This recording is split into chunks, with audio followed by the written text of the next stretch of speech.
আসসালামু আলাইকুম প্রিয় দর্শকবৃন্দ। সাবধান, পাওয়ারফুল এই চ্যানেলে প্রবেশ করার আগে নিজেকে প্রস্তুত করুন। আমল কোনো খেলা নয়, এটি শক্তির পথ, যা ভুল হাতে গেলে ধ্বংস ডেকে আনতে পারে।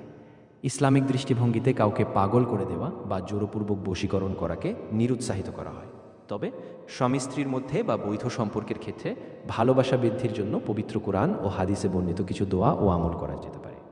ভালোবাসার মানুষকে কাছে পেতে বা সম্পর্ক মধুর করতে নিম্নলিখিত দোয়া ও আমলগুলো প্রচলিত।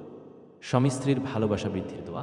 বিবাহিত জীবনে স্বামী বা স্ত্রীর মন জয় করতে এবং পারস্পরিক ভালোবাসা বাড়াতে পবিত্র কুরআনের এই দোয়াটি অত্যন্ত কার্যকর। উচ্চারণ: রব্বানা হাবলানা মিন আজওয়াজিনা ওয়াজুররিয়াতিনা কুররাতা আইয়ুনিয়ন ওয়াজআলনা লিল মুত্তাকিনা ইমামা। সূরা ফুরকান আয়াত ৭৭।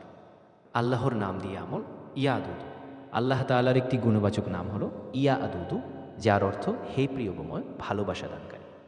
পদ্ধতি: প্রতিদিন ১০০ বার ইয়া আদুদু পাঠ করলে দাম্পত্য কলহ দূর হয় এবং প্রিয় মানুষের মনে ভালোবাসা সৃষ্টি হয়। সূরা ইখলাসের আমল। অনেকে দূর থেকে প্রিয়জনকে কাছে পেতে সূরা ইখলাস পাঠ করে দোয়া করেন।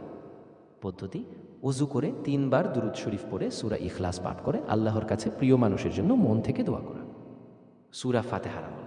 কঠিন মনের জোর মানুষকে নরম করতে সূরা ফাতিহার আমলও প্রচলিত রয়েছে। মিষ্টি জাতীয় খাবারের ওপর সূরা ফাতিহা পড়ে ফোঁ দিয়ে প্রিয়জনকে খাওয়ালে সম্পর্কের তিক্ততা দূর হয় বলে অনেকে বিশ্বাস করে। গুরুত্বপূর্ণ কিছু সতর্কবার্তা।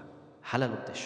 আমল বা দোয়া করার ক্ষেত্রে উদ্দেশ্য অবশ্যই সৎ এবং হালাল হতে হবে, যেমন বিয়ের জন্য বা স্বামী স্ত্রীর সম্পর্কের জন্য। অবৈধ সম্পর্ক। ইসলামে কোনো পরপুরুষ বা পরনারীকে অবৈধভাবে আকৃষ্ট করার জন্য আমল করা নিষিদ্ধ। প্রতারণা থেকে সাবধান। অনলাইনে অনেক সময় বশীকরণের নামে বিভিন্ন তাবিজ বা জাদুটোনার কথা বলা হয়, যা ইসলামে শিরক বা কবিরা গুনাহ হিসেবে বলে। সবসময় আল্লাহর উপর ভরসা রেখে দোয়া করুন, কারণ মানুষের অন্তর পরিবর্তনের মালিক একমাত্র মহান আল্লাহ।